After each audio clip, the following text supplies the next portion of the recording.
also today was a day to celebrate this partnership. We are also very happy that amongst the seven, there is Ponda, which is also involved in the same waste segregation. We had people, senior officials of the Ponda municipality who were also attending the function.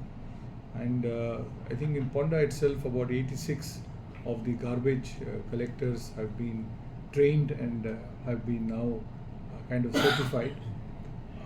For them, whatever benefits they need to get in terms of medical insurance, in terms of support for education, etc., is being provided. And about 40 to 50 odd rounds of collection and of training has been imparted to the various people involved in this exercise.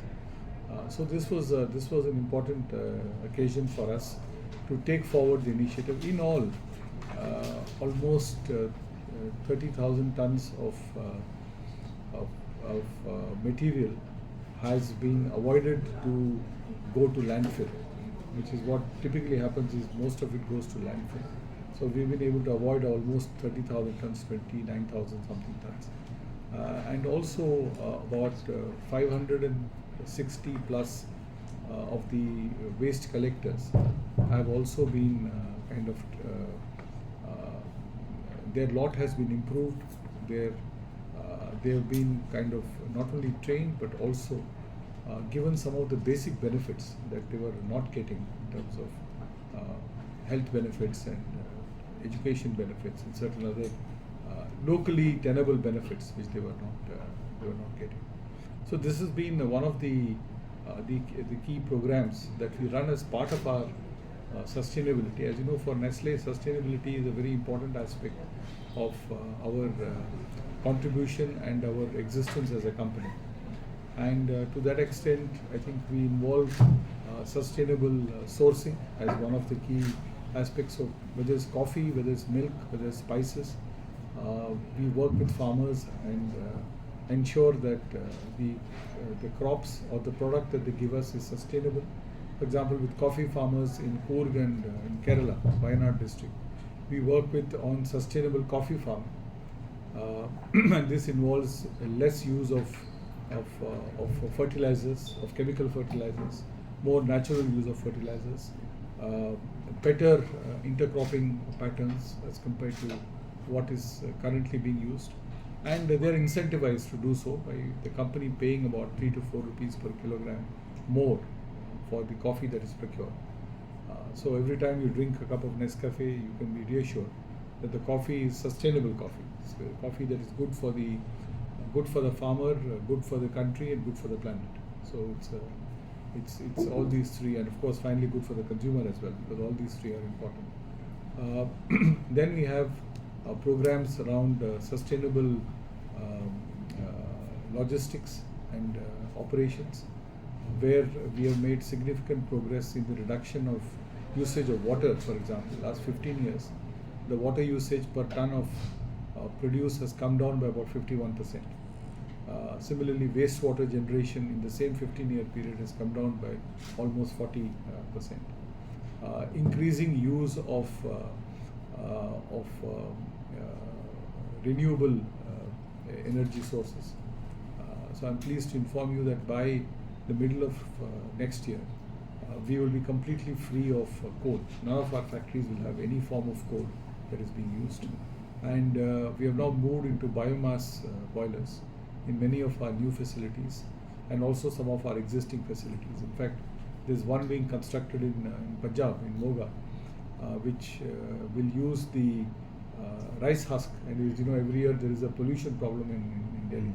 So this will use the rice husk as briquettes in order to produce energy that will help us to generate steam for our manufacturing operations. Then there is also work that is being done around products, recipes and formulations in order to ensure that there is as sustainable use of material in them, and also to cut down some of the elements that we can reduce, which is things like fat and sugar and salt and these kind of things, which we have made also progress in the last couple of years. Last comment I would like to do before I open up the house to questions is the importance of Goa for us. And we are all here in Goa. We have 9 factories in the country today. We are starting operations on the 10th factory in Odisha, which will hopefully be commissioned in the next 2 years. But Goa is a particularly important place for us because we have 2 factories here. We have one in Ponda and one in Bichalam. All the Kit Kat and Milky Bar that you see here is all made in Goa. It's all made in Ponda. The premium chocolates also are made in Ponda. It's one of the largest chocolate facilities. Both the factories together employ about 14 to 1500 people of our permanent employees, and almost twice that in different ancillary activities that are involved. And Bichalam manufactures our Maggi range of products, so Maggi noodles, Maggi sauces, cubes, and masala Magic, and exports to about 15 countries. So it's an export hub for Nestle as well. We have been consistently investing in not only in the factory in Ponda and Bichalam, but also into additional facilities. So between 2000 and 2023, we have invested about almost 2,500 crores in additional capacities, in generating additional capacities, manufacturing capabilities, and between 2022 and 2025, we will be investing another 5,000 to 6,000 crores of rupees in capacities. So totally in the period 2000 to 2025, almost 6,000 to 6,500 crores would be the amount of investment that we'll be putting into additional facilities. The company is well poised in terms of growth. I mean, if you look at our growth in the period 2016 to 22, roughly about 11% per annum is the top line growth. The profit, the operating margin improvement is about 25 to 30%, and that has also been similarly translated into the net profit growth of the company. So it is strong, it is stable. We have made various forays into rural India. The smaller towns are opening up for us now. There was a time when Nestle was more concentrated on the big cities. Now we are getting into the smaller towns, and in fact, as a company, our products penetrate urban India to the extent of about 85%, and rural India for about 25%. So there is still a lot of headroom for growth that we see in the smaller towns, and that is the reason why the growth also has been fairly encouraging for the company. So I thought I'll leave it at that and leave it open to questions. Anything that you would like to ask me, I'd be happy to answer.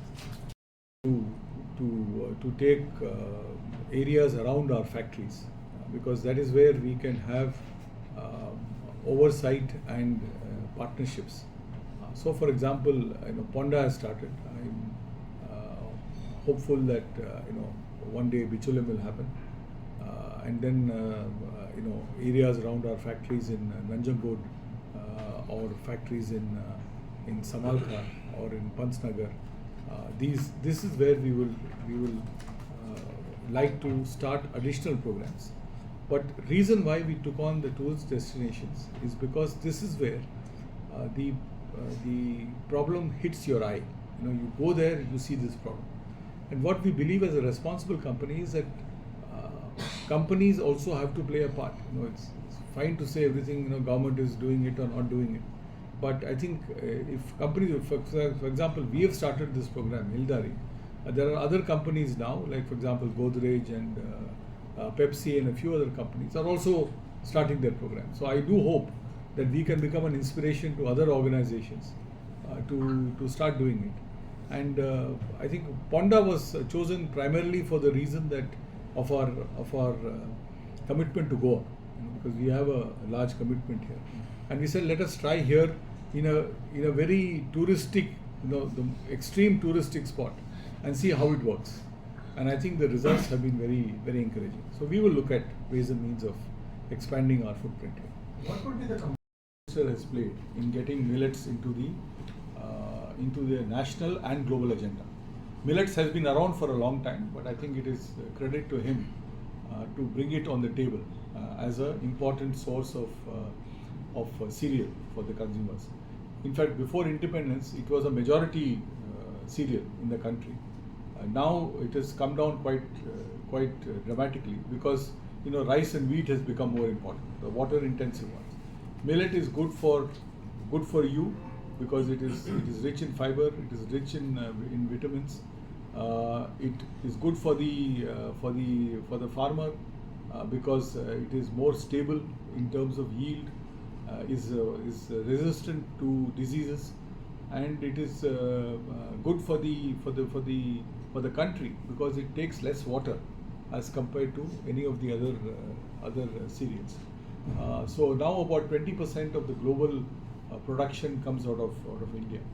How have we done it? We have taken a very proactive approach. Some of our products, in fact, have been introduced with millets. Millets, as you might be aware, is not a very easy cereal to process.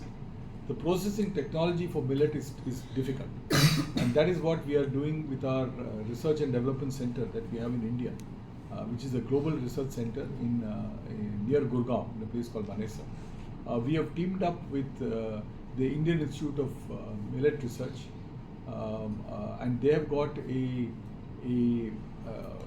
outreach program called NutriHub. So Nestle Research Center has partnered with NutriHub, and you'll be delighted to know that we were just the recipients of the best millet product award given by the Indian Institute of Millet Research for research, for development, and for partnership with that organization. So millet is now part of our nutrition products. Millet is part of our food products. We have recently launched, and I'm sure in Goa also we'll have it one day, A+ millets, which is it's a very tasty and a very light snack that can be had in 2 minutes. You can reconstitute it with water, and you can even add vegetables and other things to it in order to make it even more tasty. So millet will be a important part of our journey. On PLI, we have applied on millets, so there is a participation there as well. So millet is really will become, today it is a few products, but we are looking at millets becoming a full portfolio for us in the coming years. national campaign? Hildari program is really a solid waste management program that we have run in 7 of the prominent tourist and mountain areas. The only exception being, of course, Honda, where we have it. The issue of solid waste segregation, solid waste collection, disposal, and also the people who are involved in the collection of garbage. The garbage collectors. We may not realize it, but they are a very neglected and a very isolated community of people. So the whole idea started with Mussoorie, and we took upon it as our objective as a responsible food company to try and do something about the plastic that was being generated. And so we started a program with the local government, with the Uttarakhand government represented in Mussoorie, and with a couple of responsible partners who became our NGO partners. One of them was a organization called ReCity, which is into the technology aspects of recycling, and the other one was SMS. SNS. SMS. SMS, right? Which is the full form is Shri Mukti Sanstha. Shri Mukti Sansthan. So it's really on the emancipation and on the kind of liberation of women in terms of the kind of jobs that they are doing versus what kind of respect, benefits they should be getting. So this has been a fairly successful program. Today as a company, we are a plastic neutral company.